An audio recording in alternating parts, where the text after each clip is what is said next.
bem-vindos. Hoje a gente vai explorar umas ideias bem fascinantes sobre a consciência humana. Isso aí. A nossa inspiração principal vem de uns trechos do livro Os Sete Níveis da Consciência, do Dr. Rodrigo Duprat. Exato. O livro levanta umas questões bem de fundo, né? Tipo, o que realmente nos faz humanos?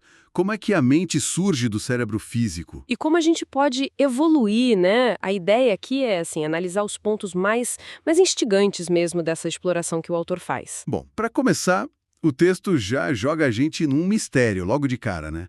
Aquela imagem de segurar um cérebro e pensar, onde é que está a mente aqui? Pois é. Como que algo físico, tipo matéria, pode gerar toda a complexidade de pensamentos, emoções, sei lá, vícios, gostos de alguém? E ele cita o Antônio Damasio, né?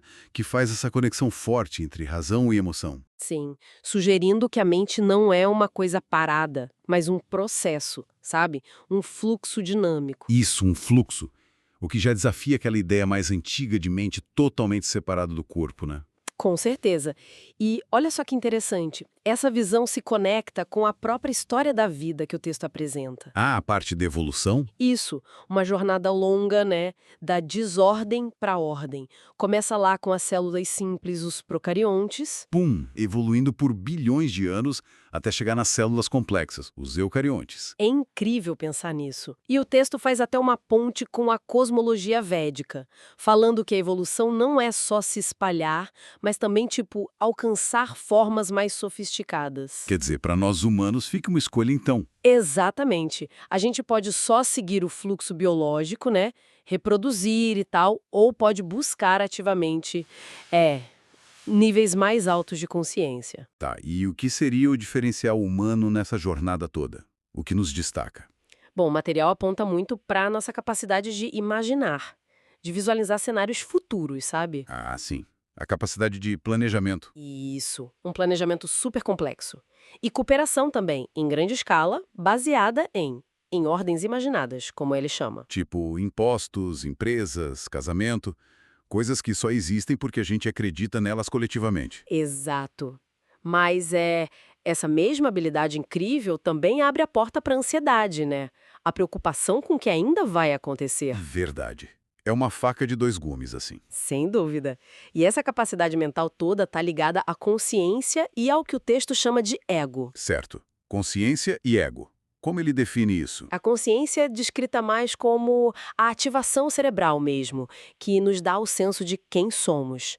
Tem ciclos diários, né? Vigília, sono. Daí a sugestão de meditar no amanhecer ou anoitecer, nas transições. Provavelmente por isso, sim, para pegar esses momentos de mudança. Já o ego, que ele usa o termo védico ahankara, Arrancara. como a gente pode entender esse conceito na prática? Pensa nele como o nosso ponto de vista, sabe? O eu que experimenta as coisas, a nossa identidade construída. Uhum. Segundo o texto, ele surge quando a gente meio que falha em perceber nossa natureza mais profunda, que seria a pura consciência, sem identificação. Entendi. Ele é super importante para a gente funcionar no mundo, para evoluir, mas também pode ser a fonte do sofrimento. Uhum. Como assim? Ah, se ele fica muito rígido, sabe? Aquela autoconfiança exagerada, a pessoa acha que já sabe tudo. Aí a evolução pessoal pode parar. Entendi. Faz sentido. E além dessa questão do ego, o texto entra em outras áreas também, né?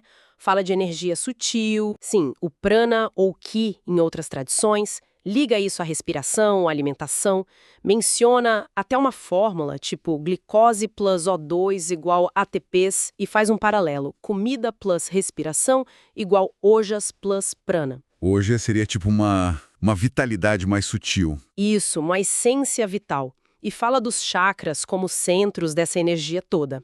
E aborda também um tema bem universal, a consciência da morte. Ao memento mori. Exato, lembrar-se da morte. Mas não de um jeito mórbido, né? Pelo contrário. Como uma ferramenta. Isso, uma ferramenta para dar perspectiva, usada por Sócrates, pelos budistas, estoicos. A ideia é que pensar na finitude ajuda a criar urgência, a valorizar o agora. Tem aquele exemplo do general romano, né? Que tinha um escravo lembrando ele, você é mortal, no meio da vitória. Exatamente esse. A morte nessa visão não tira o sentido da vida. Ela pode até intensificar o propósito. Interessante. E os impulsos mais, digamos, básicos? Sexo, poder.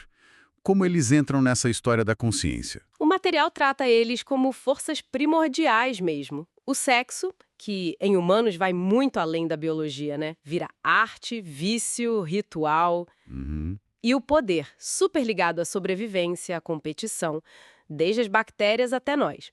O texto associa ao chakra Manipura. E menciona a ideia oriental de conservar energia sexual, o ojas, para a evolução espiritual. Também.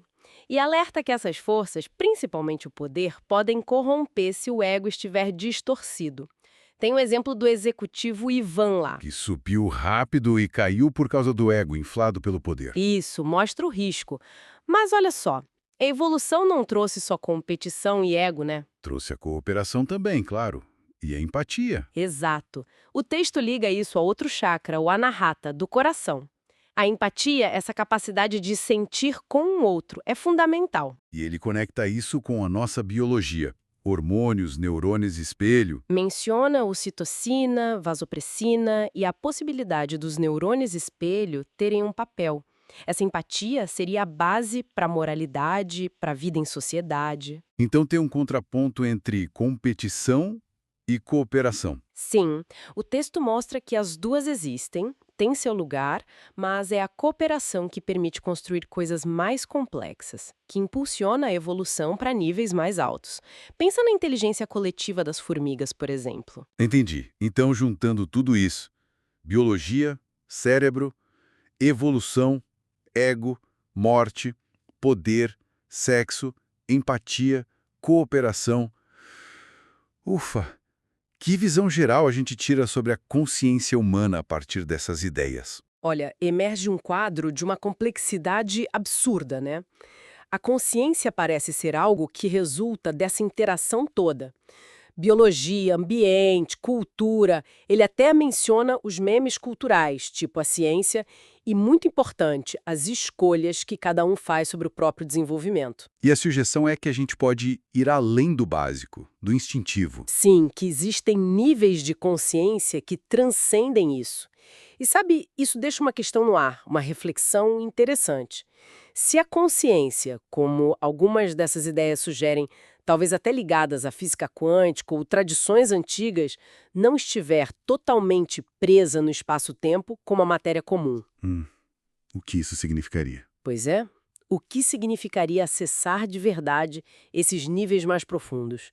Tipo o estado de Ananda, que descrevem como uma bem-aventurança além da dor e do prazer comuns. Seria uma forma de ir além das limitações que a gente normalmente associa com ser um corpo físico. Talvez. É algo pra gente pensar, pra continuar explorando, né? Fica aí a pergunta.